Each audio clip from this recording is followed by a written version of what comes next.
اس آیت میں کچھ باتیں ایسی ہے کہ اس کے خلاف اس وقت ہم لوگ اپنی زندگی گزار رہے ہیں، اور پھر اللہ کی طرف سے کوئی وبال، کوئی پریشانی آتی ہے تو ہم اس وقت کسی سرکار کو بدنام کرتے ہیں، اس کو گالی دیتے ہیں، پرائم منسٹر کو، سی ایم کو الٹے سیدھے بات کرتے ہیں۔ لیکن سچ تو یہ ہے کہ اللہ تبارک و تعالیٰ کی طرف سے یہ لوگ مسلط کیے گئے ہیں، چونکہ ہمارا عمل خراب ہے، ہمارا عمل گندا ہے، اور اللہ کا قرآن کہتا ہے ظہر الفساد فی البر والبحر بما کسبت ایدی الناس۔ یہ جتنے بھی سمندر میں، خشکی میں فسادات ہوتے ہیں، یہ لوگوں کے اعمال بد کی وجہ سے، ان کے کرتوت کی وجہ سے۔ ہماری مسجدیں ایک ایک کر اس کو بلڈوز کرنے کی کوشش کی جا رہی ہے، تو ہم اور آپ یہ سمجھتے ہیں کہ یہ ایک سازش کے تحت ہے، وہ تو جو ہے ایکسپٹڈ ہے، لیکن اس پوری امت کا کتنا بڑا جرم ہے آپ اندازہ نہیں لگا سکتے ہیں، خصوصاً مسجد کے تعلق سے۔ دنیا کی سب سے پہلی مسجد اور سب سے فضیلت کے اعتبار سے اول نمبر کی مسجد وہ کعبۃ اللہ ہے۔ ان اول بیت وضع للناس للذی ببکۃ مبارکا وہدی للعالمین۔ لیکن ابھی آپ کو پتا ہے اسی مہینے کی 19 تاریخ سے لے کر آج تک وہاں پر کیا چل رہا ہے آپ کو اندازہ نہیں ہوگا۔ کعبۃ اللہ، بیت اللہ شریف، سب سے بڑی مسجد فضیلت کے اعتبار سے کعبۃ اللہ ہے، دوسرے نمبر پر مسجد نبوی ہے، تیسرے نمبر پر مسجد اقصیٰ ہے۔ تعمیری اعتبار سے کعبۃ اللہ پہلے ہے، دوسرے نمبر پر مسجد اقصیٰ ہے، تیسرے نمبر پر مسجد نبوی ہے۔ لیکن فضیلت کے اعتبار سے مسجد نبوی دوسرے نمبر پر ہے، لیکن اول نمبر پر ان اول بیت وضع للناس للذی ببکۃ مبارکا وہدی للعالمین، کعبۃ اللہ ہے۔ بڑی اہمیت اور بڑی فضیلت ہے۔ قرآن کریم میں کئی جگہ پر اس شہر اور اس مسجد کا تذکرہ، اور پھر وہاں پر اگر کوئی نماز ادا کرتا ہے تو بڑی فضیلت ہے۔ لیکن اس مسجد کی کیسی بے حرمتی کی گئی ہے؟ بے حرمتی کرنے والا کون؟ کوئی مسٹر پرائم منسٹر یا امریکہ کا کوئی انگریز یا کوئی یہود و نصارہ نہیں، بلکہ محمد بن سلمان جو سعودی کا فرما روا ہے، جو بادشاہ اپنے آپ کو وہاں کا بادشاہ کہتا ہے، اتنا بڑا جرم کیا ہے اس نے۔ قرآن کریم کی اس آیت کے خلاف اس کا کام ہے، اس نے کیا ہے جو کام نبی پاک علیہ السلام کے زمانے میں ایک کافر، ایک مشرک کر رہا تھا، نضر بن حارث، وہی جرم اس وقت محمد بن سلمان نے کیا۔ گناہ کیا ہے؟ گناہ یہ کیا ہے اس نے ابھی ایک پوری دنیا میں آج تک سب سے بڑا میوزک فیسٹیول کو آرگنائز کیا ہے، یعنی گانے کا سب سے بڑا تہوار اور میلہ۔ کہاں پہ؟ ریاض میں، سعودی عرب کا سب سے بڑا اور کیپٹل ریاض۔ کرنے کا کیا مقصد ہے؟ انہوں نے کہا کہ ہم اس لیے پوری دنیا سے سنگر کو بلا رہے ہیں، اداکاراؤں کو بلا رہے ہیں، گلوکاراؤں کو بلا رہے ہیں، ایکٹر ایکٹریس کو ہم بلا رہے ہیں۔ کیوں جی؟ مقصد کیا ہے آپ کا؟ ہم کمیونیکیشن بڑھانا چاہتے ہیں، ہم کاروبار میں آگے بڑھنا چاہتے ہیں، ہم صرف تیل پر نربھر نہیں ہو سکتے۔ سن 2050 تک تحقیق کی گئی ہے کہ تیل ختم ہو جائے گا، اسی لیے ہم دوسرا فیلڈ تلاش کر رہے ہیں، اسی لیے ہم نے یہ گانے کا یہ میوزک فیسٹیول ہم نے آرگنائز کیا۔ اس جاہل کو نہیں معلوم خدا سے بڑھ کر دنیا کا بڑا سائنسداں ہو سکتا. سائنسدان تحقیق کی ویگیانک نے کہ دنیا سن 2050 تک پانی کی قلت کی اس بیماری میں اس پریشانی میں مبتلا ہوگی. آپ نے وشواس کر لیا اور پھر آپ میوزک اور آپ تجارت کیجئے, آپ کاروبار کیجئے, آپ کچھ بھی کرو, کوئی مطلب نہیں. لیکن آپ ایسی مقدس جگہ پر آپ وہاں پر قرآن کریم کے خلاف وَمِنَ النَّاسِ مَن يَشْتَرِي لَهْوَ الْحَدِيثِ لِيُضِلَّ عَن سَبِيلِ اللَّهِ. اللہ کے نبی جب قرآن پڑھ کر سناتے اور جب کفار اور مشرکین مکہ جب قرآن سننے کے بعد جب وہ اسلام لانے کی کوشش کرتے تو یہ جاہل یہ ان پڑھ آدمی یہ فارس سے جا کر ایرانی قصے اٹھا کر لاتا اور پھر لوگوں کو سناتا کہ دیکھو دلچسپی کس میں زیادہ ہے, اچھا کون سا زیادہ بہتر ہے, محمد کا قرآن زیادہ اچھا ہے سننے میں یا پھر دیکھو ہم جو قصہ کہانی لے کر آئے ہیں. محمد تو قوم عاد قوم سمود کی کہانی سناتا ہے, میں تم کو رستم اور اسفندیار کی کہانی اور قصہ بنا بتاتا. جب کوئی نہیں مانتا تو ایک لڑکی ایک لونڈی کو بھی لایا تھا. اس وقت وہ سنگر تھی, گانا گاتی تھی اور اس کو لاتا اور جو آدمی زیادہ اسلام کے قریب ہوتا اس کو بلا کر اپنے گھر پہ بٹھاتا تھا, اس کی دعوت کرتا تھا, اس کو جوڑے دیتا تھا. تب وہ کہتا تھا کہ اس میڈم کی آواز سنو. وہ لڑکی آواز گانا گاتی, اس کے بعد پھر کہتا ذرا بتاؤ محمد جو قرآن پڑھ کر سناتے ہیں وہ اچھا ہے یا پھر یہ لڑکی جو یہ سنگر اس کی آواز یا اس کے گانے اچھے ہیں, ذرا بتاؤ تم. الیاذ باللہ دنیا کے سارے سنگر ایک طرف, قرآن کریم کی آیت ایک طرف. جیسا کہ ابھی حضرت استاد محترم نے فرمایا قرآن کریم کی آواز ڈھنگ سے اگر کہا جائے, اگر قرآن کریم کی تجوید اور الفاظ اور ان کے مخارج کی رعایت کرتے ہوئے کوئی تلاوت کرے 100 مرتبہ قرآن کریم کو سن لیا جائے من نہیں بھرتا. دنیا کے اندر تم سنگر کو بلا کر اور اپنے تم تجارت کے بازار کو چمچانا چاہتے ہو.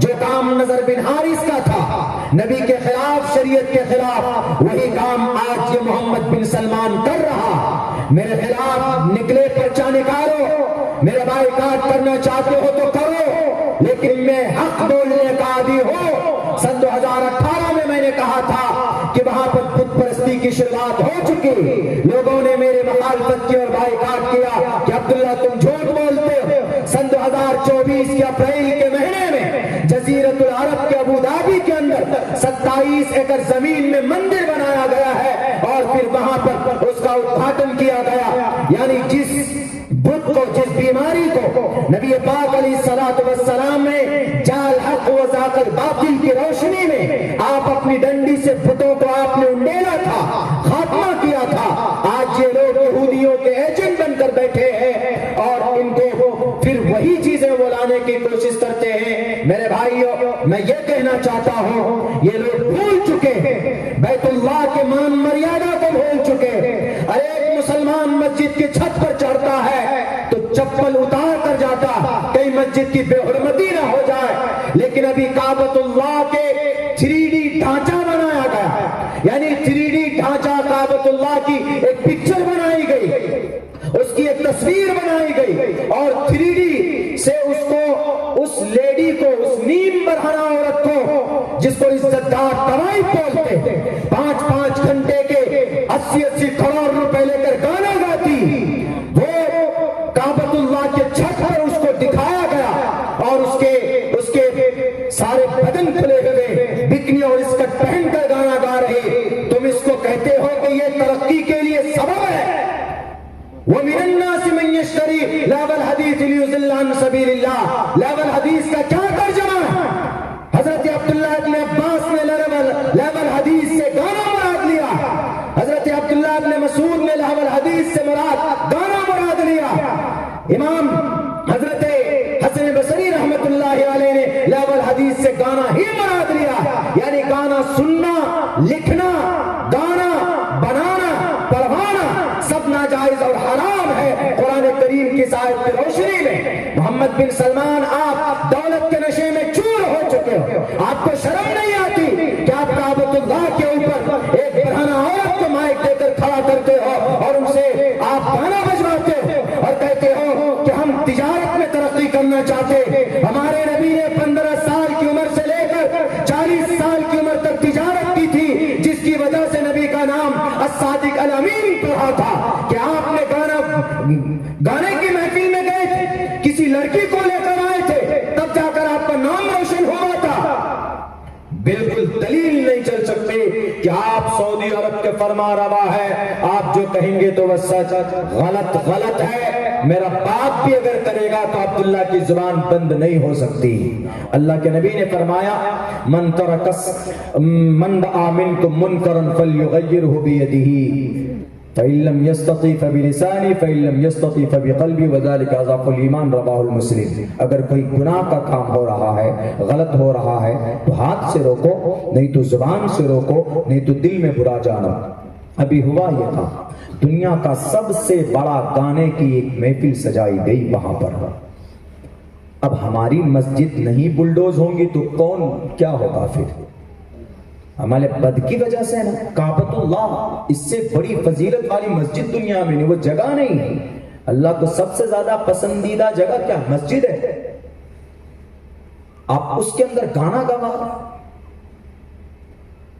ہمارے ہندو بھائی اتنا احترام کرتے ہیں کہ مندر کے اندر وہ میوزک نہیں چلاتے، گانا نہیں چلاتے، بھجن چلائیں گے، ہنومان چالیسا چلائیں گے، جے ہنومان گیان گن ساگر جے کپیستے الوکو جاگر رام دود اتلت بلداما، برہما سوتر پڑھیں گے، ایکم برہما، ہنومان چالیسا، یہ کیا بولتے گایتری منتر پڑھیں گے، اوم بھرگو سواہا تتسویتر وریرنیم بھرگو دسی دیوس دھیمہی دیو یو نہ پرچودیا، پڑھیں گے، بھجن چلے گا، لیکن میوزک مندر کے اندر نہیں چلا سکتے۔ وہ اتنا سمان کرتے ہیں، اور آپ پیسوں کے لالچ میں کعبۃ اللہ کی چھت پر 3D ایفیکٹس کے ذریعے سے آپ بکنی اور اسکرٹ پہن کر لڑکی کو آپ ننگا نچا رہے، تو یاد رکھو تمہارے چہرے مسخ کر دیے جائیں گے۔